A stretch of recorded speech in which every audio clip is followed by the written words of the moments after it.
The Amazing Spider-Man 3 wasn't just supposed to bring Gwen Stacy back from the dead. It was also supposed to turn her into Carnage. Yeah, the same Gwen Stacy who died in the second movie was reportedly going to be resurrected and become a threat that Peter Parker himself would have to face. And even crazier, that wild idea was only a small part of Sony's massive plan to build a Spider-Man universe capable of competing with the MCU. So how did a project this ambitious end up becoming one of the biggest failures in Spider-Man history? Let's talk about it. After Marvel found enormous success with the MCU, almost every major Hollywood studio suddenly wanted a cinematic universe of its own. Warner Brothers and DC began aggressively developing the DC Extended Universe. Universal attempted to launch the Dark Universe. And Sony realized they were sitting on one of the most valuable superhero franchises in the world, Spider-Man. The problem was that Sony didn't just own Peter Parker. They also controlled dozens of Spider-Man villains, anti-heroes, and supporting characters. When you put all of them together, it was practically an entire universe by itself. And that's exactly why, after the Amazing Spider-Man reboot began, Sony's plan slowly became far more ambitious than most people realized. Before everything fell apart, Sony had plans for Sinister Six, Venom, Black Cat, Spider-Man 2099, and eventually the Amazing Spider-Man 3, whose concepts became increasingly bizarre as development continued.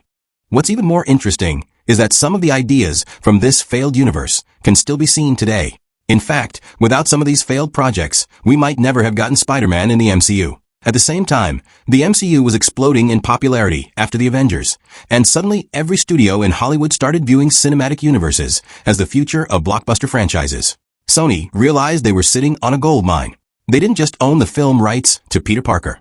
They also had access to Venom, Black Cat, the Sinister Six, Carnage, Kraven the Hunter, Morbius, Spider-Man 2099, and dozens of other characters that had barely been explored on the big screen. That's when the direction of the Amazing Spider-Man franchise started to change. And honestly, you could already feel that change happening in The Amazing Spider-Man 2. At that point, Sony no longer viewed The Amazing Spider-Man as a simple trilogy. They wanted to build their own Spider-Man cinematic universe to compete with the MCU. And as Sony's ambitions continued to grow, the ideas they were developing became increasingly wild. Surprisingly, the next project after The Amazing Spider-Man 2 wasn't originally supposed to be The Amazing Spider-Man 3. Sony actually planned to move forward with a Sinister Six movie directed by Drew Goddard. And some of the concepts being discussed for that movie were absolutely insane. There were ideas involving time travel. The Savage Land and its dinosaurs were reportedly part of the conversation. At one point, there was even a concept involving a gigantic Sandman attacking London, like a Spider-Man version of Godzilla. And for the role of Sandman, one of Drew Goddard's preferred choices was Tom Hardy, years before he would eventually become Venom. What's fascinating is that most of these plans only became public after Sony suffered its massive email leak in 2014. Once those internal emails were exposed, fans finally got a look behind the curtain. And what they saw was chaos. On one hand, Sony desperately wanted to build a cinematic universe capable of rivaling Marvel. On the other hand, they didn't seem completely sure where that universe was actually heading. At this point, Sony wasn't really trying to make another Spider-Man trilogy anymore. They were trying to build a massive interconnected superhero franchise as quickly as possible. But despite all the spin-offs and universe building, there was still one movie intended to serve as the centerpiece of everything. The Amazing Spider-Man 3. Based on various leaked concepts and reports, this movie would have been far more emotional and far stranger than either of its predecessors. Following Gwen Stacy's death at the end of The Amazing Spider-Man 2, Peter Parker would reportedly begin the story in an emotionally shattered state. He couldn't move on from Gwen's death. He was consumed by guilt, and he was slowly losing his sense of purpose as Spider-Man. That's where the symbiote would enter the story. Mark Webb had reportedly wanted to use the symbiote for quite some time within the Amazing Spider-Man franchise.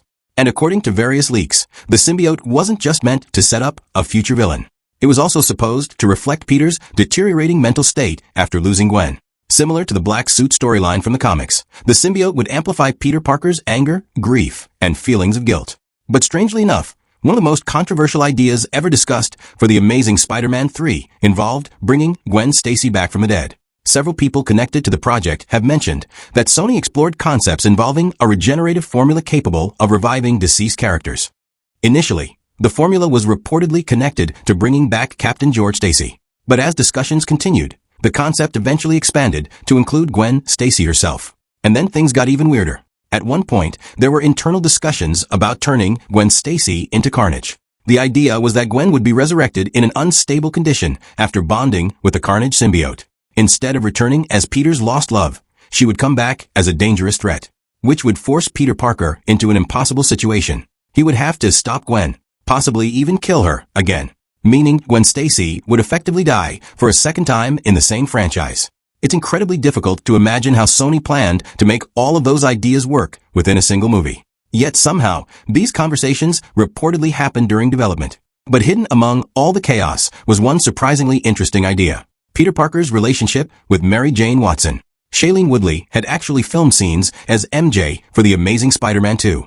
However, all of those scenes were ultimately removed from the final cut because Mark Webb reportedly felt that Peter and Gwen's relationship was too emotionally important to introduce another major love interest at that stage. According to several older reports, The Amazing Spider-Man 3 would have introduced Peter and MJ through trauma counseling sessions following Gwen's death. Instead of immediately becoming a romantic relationship, their connection would have developed gradually through shared grief and emotional healing, making it a much slower and more emotionally grounded relationship than simply introducing a new love interest. The longer the Amazing Spider-Man project continued to develop, the more it felt like Sony was creating an incredibly complicated Spider-Man movie. At the same time, while Sony was busy building this massive cinematic universe, the franchise itself was already starting to struggle. Even though The Amazing Spider-Man 2 earned a substantial amount of money at the box office, its performance was still considered disappointing by Spider-Man standards. Reviews were mixed at best, and criticism kept growing. One of the biggest complaints was that the franchise seemed more focused on setting up future movies than telling a strong standalone story. Then came 2014. Sony suffered a massive cyber attack, and thousands of internal studio emails leaked to the public. For the first time, people got a glimpse of what was happening behind the scenes. Those emails revealed a company that was increasingly uncertain about the future of its Spider-Man universe. Different executives had different ideas, different priorities, and very different opinions about where the franchise should go next.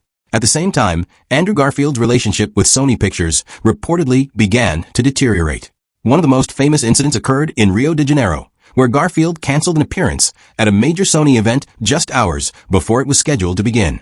According to reports, Sony executives felt embarrassed because they had planned important Spider-Man announcements around his attendance. But the issues reportedly went far beyond that single event. Garfield himself became increasingly vocal about studio interference during the production of The Amazing Spider-Man 2. In several interviews, he suggested that many aspects of the story he originally liked had been altered because of executive decisions and franchise planning. Eventually, as Sony's internal problems became more visible and confidence in the franchise continued to decline, the studio made a decision that would change Spider-Man forever. Sony partnered with Marvel Studios and agreed to bring Spider-Man into the MCU. From that moment on, the direction of the franchise changed completely. Marvel had no interest in continuing the Amazing Spider-Man universe. Instead, they wanted a fresh start.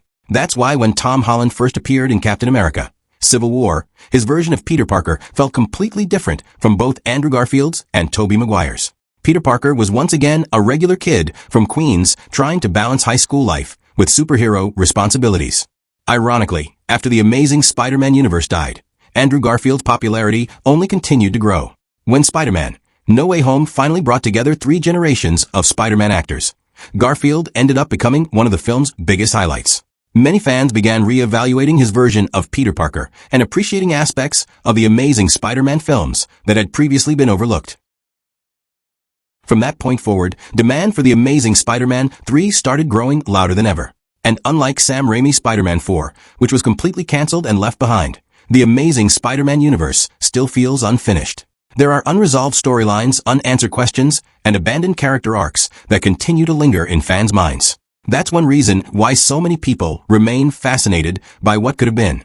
The universe never truly reached a conclusion. It simply stopped. So while the Amazing Spider-Man universe may have failed to become Sony's answer to the MCU, its legacy never completely disappeared. And somewhere in an alternate timeline, there may have been a version of The Amazing Spider-Man 3 where Gwen Stacy came back from the dead, only to become Carnage.